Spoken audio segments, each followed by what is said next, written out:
Hello friends, I am Dr. Tushar Raut, consultant neurologist at Kokilaben Dhirubhai Ambani hospital Mumbai. आज हम epilepsy के बारे में कुछ जानकारी लेंगे। एपिलेप्सी जिसे मिर्गी कहते हैं, जिसमें दौरे आते हैं, बॉडी टाइट हो जाती है, मुंह से झाग आता है, पेशेंट अनकॉन्शियस हो जाते हैं। उसके बाद कुछ टाइम बाद उनको होश आने लगता है।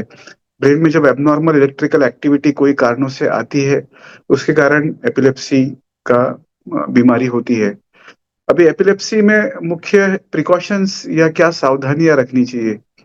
जिसे भी एपिलेप्सी होती है उसके कई कारण होते हैं, जैसे ब्रेन में कभी कोई गांठ इन्फेक्शन, पहले कोई चोट लगी हो, ट्यूमर हो, सर्जरी हुई हो, उसके कारण एपिलेप्सी हो सकता है। कई बार जेनेटिक कारण होते हैं, जैसे ब्रेन में कुछ वोल्टेज चैनल्स डिफेक्टिव हो जाते हैं बिकॉज ऑफ सर्टेन म्यूटेशंस, तो उसके कारण मिर्गी के दौरे शुरू होने लगते हैं। कारण कोई भी हो, एपिलेप्सी में मेडिसिन टाइम पे लेना बहुत जरूरी है। जो आपके न्यूरोलॉजिस्ट या डॉक्टर कुछ सिलेक्टेड मेडिसिन होते हैं based on the type of epilepsy, वो मेडिसिन हमेशा जैसे डॉक्टर्स के सुपरविजन में कुछ ब्लड टेस्ट करते हुए, ईईजी करते हुए, मॉनिटर करते हुए उसको लेना जरूरी है कि साइड इफेक्ट भी ना हो और एक ऑप्टिमम डोज में दवा चलती रहे और पेशेंट्स के दौरे भी कंट्रोल रहे। तो द प्रिकॉशंस आर, एक है दवाई जो फिक्स होती है, डिसाइड होती है, उसको लेते रहना न्यूरोलॉजिस्ट के सुपरविजन में। सेकेंड इज नींद टाइम पे लेना, क्योंकि स्लीप डिप्राइवल या नींद कम होने से एपिलेप्सी ट्रिगर होती है। अक्सर पेशेंट्स कोई फंक्शन में गए, कोई स्टडीज किया लेट नाइट, जल्दी उठ गए, एग्जाम है, कोई स्ट्रेस है, या फिर कुछ रीजन से ट्रैवल हुआ, जेट लैग हुआ।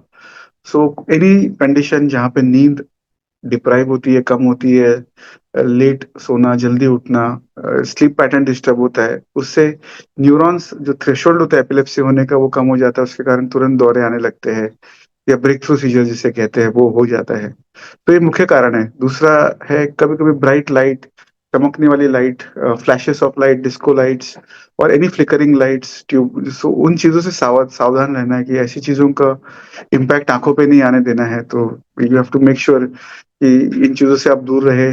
ड्राइविंग अवॉइड करने बोलते हैं, क्योंकि ड्राइविंग के दौरान भी लाइट्स ब्लिंक करती है आंखों पे, या ब्राइट सनलाइट कभी सडनली आंखों पे फ्लैश कर जाए।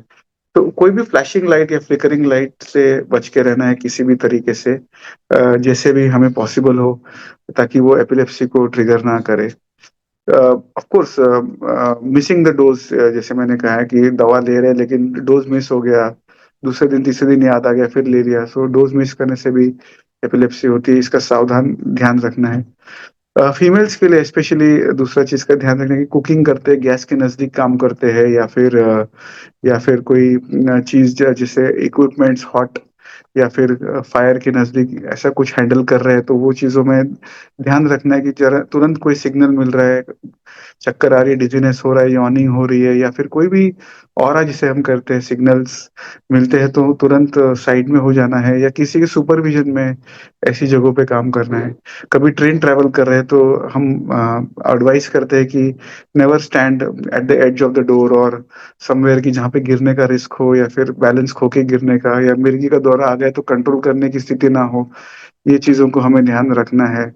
और स्विमिंग, कई बार डीप पूल में या फिर सी में स्विमिंग करना हम मना करते हैं, क्योंकि एपिलेप्सी का दौरा कभी भी आ सकता है। उस वक्त हम ऐसी पोजीशन में ना रहे कि बॉडी को कंट्रोल ना कर पाए, या we get drowned, so that thing we avoid. Basically driving avoid करना, स्विमिंग अवॉइड करना, बाइक बाइक इत्यादि भी चीजों पे कंट्रोल छूटने का डर होता है, तो ये चीजें अवॉइड करना है हमें। तो कुल मिला के epilepsy is a treatable condition. Like अच्छी लेटेस्ट दवाई आई है जिसके साइड इफेक्ट कम है, एफिकेसी अच्छी है, सीजर्स कंट्रोल रह सकते हैं। कम से कम 3 से 5 साल दौरे नहीं आए तो हम न्यूरोलॉजिस्ट डिसाइड करते हैं, और ईजी नॉर्मल आता है तो हम दवाई को कम कर सकते हैं। लेकिन बंद करना या ना करना ये केवल डिसीजन न्यूरोलॉजिस्ट ही ले सकते हैं, या एपिलेप्टोलॉजिस्ट जिसे एपिलेप्सी ट्रीट करने का एक्सपीरियंस या अनुभव हो। और टाइम पे खाना, टाइम पे सोना, योगा करना, एक्सरसाइज करना, ये चीजों से बच के रहना, जैसे स्विमिंग या वर्किंग नियर सम डेंजरस इक्विपमेंट्स, फैक्ट्रीज में वगैरह काम कर रहे जो लोग जिनको एपिलेप्सी है, उन लोग को खास ध्यान देना है। दवाई मिस ना करना, और नींद टाइम पे लेना, बिकॉज नींद, स्लीप कम होने से एपिलेप्सी ट्रिगर होती है। एंड ब्राइट या फ्लैशेस ऑफ लाइट से सावधान रहना। धन्यवाद, थैंक यू।